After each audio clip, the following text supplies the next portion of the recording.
ایک صاحب کا سوال ہے، میری بہن ڈپریشن میں ہے تو اس کے لیے کوئی دعا قرآن و حدیث میں ہو تو مطلع فرمائیں۔ مذکورہ سوال کا جواب یہ ہے کہ ڈپریشن کے سوالات عام طور سے لوگ کرتے رہتے ہیں اور یہ پریشانی دن بدن بڑھتی ہی جا رہی ہے۔ اس کی بہت واضح اور بنیادی وجہ ہمارا اسلامی تہذیب سے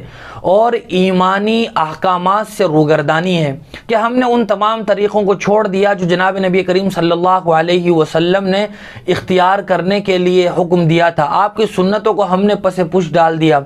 عام طور سے ہماری زندگی میں وہ تمام تر طریقے غالب آ گئے جو مغربی تہذیب اور ویسٹرن کلچر کہلاتے ہیں، جس میں خدا اور دین دھرم کا سنت کا کوئی عطا پتہ نہیں ہے۔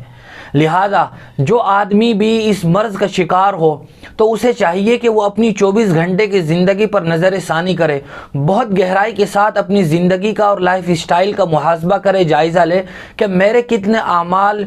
یہ شریعت کے خلاف ہو رہے ہیں، اور 24 گھنٹے کی زندگی میں جو کچھ جناب نبی کریم صلی اللہ علیہ وسلم نے مختلف اوقات میں دعائیں پڑھنے کی تلقین کی ہے ان دعاؤں کو یاد کیا جائے اور ان پر روز بروز عمل کیا جائے۔ صبح کی کیا دعائیں ہیں، شام کی کیا دعائیں ہیں، سونے سے پہلے کی بات کی، کھانے سے پہلے کی بات کی،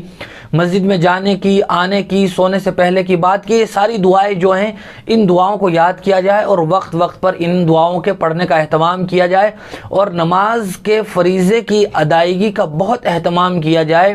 اسی طرح دعائیں بھی مختلف کتابوں میں لکھی ہوئی، جن میں ایک مشہور دعا یہ ہے، رب اشرح لی صدری ویسر لی امری وَاحْلُلْ عُقْدَةً مِّن لِّسَانِي يَفْقَهُوا قَوْلِي۔ جب موقع ملے آدمی اس دعا کو بھی پڑھتا رہے۔ 16ویں پارے میں یہ دعا سورہ طٰہٰ کے دوسرے رکوع کے شروع میں موجود ہے، لہذا اس دعا کو بھی پڑھنے کا اہتمام کرتا رہے اور اپنی زندگی پر نظر ثانی کرے۔ جو کام خلاف شریعت ہو اس کو ترک کر دے اور سنتوں کو اپنانے کی کوشش کرے تو بہت جلد آدمی اس ڈپریشن یا ذہنی انتشار سے نکل آئے گا۔